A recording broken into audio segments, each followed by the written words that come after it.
हम सब ने सुना है, कर्म करो और फल की इच्छा मत करो। यह गीता का उपदेश है। किंतु क्या यह संभव है? और संभव है तो कैसे? इस बारे में कर्म योग का अगला पाठ क्या कहता है, यह जानने के लिए वीडियो को अंत तक जरूर देखें। श्री कृष्ण इस श्लोक के माध्यम से कहते हैं, कर्म फल में आसक्त हुए बिना मनुष्य को अपना कर्तव्य समझकर लगातार कर्म करते रहना चाहिए, क्योंकि अनासक्त होकर कर्म करने से उस पार ब्रह्म की प्राप्ति होती है। अर्थात कृष्ण इस श्लोक में समझाते हैं कि भक्तों के लिए या योगियों के लिए पार ब्रह्म को प्राप्त करना ही मुख्य उद्देश्य होता है। उस पार ब्रह्म को भक्त लोग श्री भगवान कहते हैं, जबकि योगी जन उसे मुक्ति के नाम से जानते हैं। इन दोनों ही लोगों के यानी कि भक्तों के और योगियों के रास्ते बेशक अलग हैं, किंतु मंजिल एक है। उसे मुक्ति कहो या फिर श्री भगवान। जो भी व्यक्ति सच्चे गुरु को पा लेता है और उनके द्वारा दिखाए सच्चे रास्ते पर सच्चे मन से आगे बढ़ता है, वह निश्चित रूप से ईश्वर को पा लेता है या फिर वह निश्चित रूप से मुक्त हो जाता है। यदि कोई व्यक्ति कहे कि मुझे अहिंसक जीवन जीना चाहिए या फिर मैं उत्तम जीवन जीऊंगा, अगर ऐसे वह कोई लक्ष्य बना ले तो ये लक्ष्य व्यक्तिगत भी हो सकते हैं। यहाँ समझने की बात है, जो ऐसे कोई भी लक्ष्य जो हम अपने मन से बना लेते हैं, यह कर्म पाश में बांधने वाले होंगे, जबकि वह काम करना जो ईश्वर चाहते हैं तथा उसके फल में अनासक्त रहना, यही मुक्ति का द्वार होता है।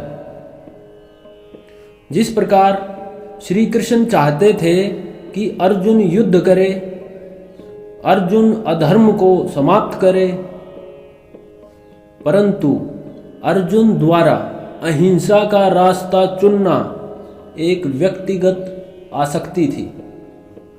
वह स्वयं नहीं चाहता था कि मैं अपने सगे संबंधियों की हत्या करूं या फिर मैं इनकी हत्या करके इनके लाशों के ऊपर अपने राज्य का निर्माण करूं और राज सुख भोगूं।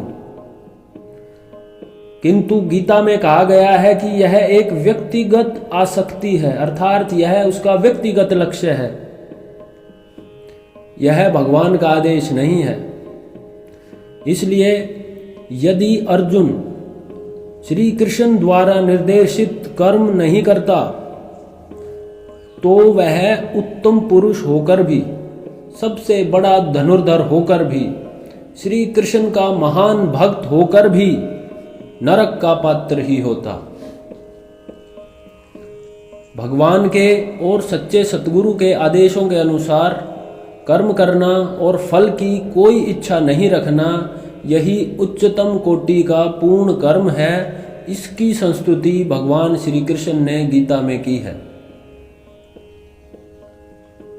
आगे वह बताते हैं कि नियमों के अनुसार यज्ञ करना, वैदिक अनुष्ठान करना, इस तरह के कार्य उन पाप कर्मों की शुद्धि के लिए होते हैं जो हमने फल की इच्छा में किए होते हैं।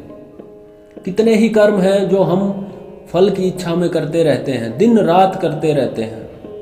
कई मनुष्य तो हर कार्य ही फल की इच्छा में करते हैं। वह सब पाप कर्म होते हैं और वह नरक को प्राप्त होते हैं। इनकी शुद्धि के लिए हमें नियमों के अनुसार यज्ञ करना, वैदिक अनुष्ठान करना है।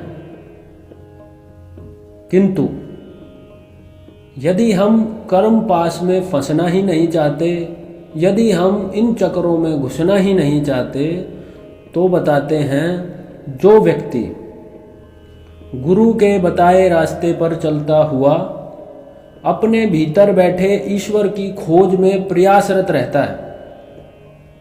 वह अच्छे या बुरे कर्मों से पार उतर चुका होता है।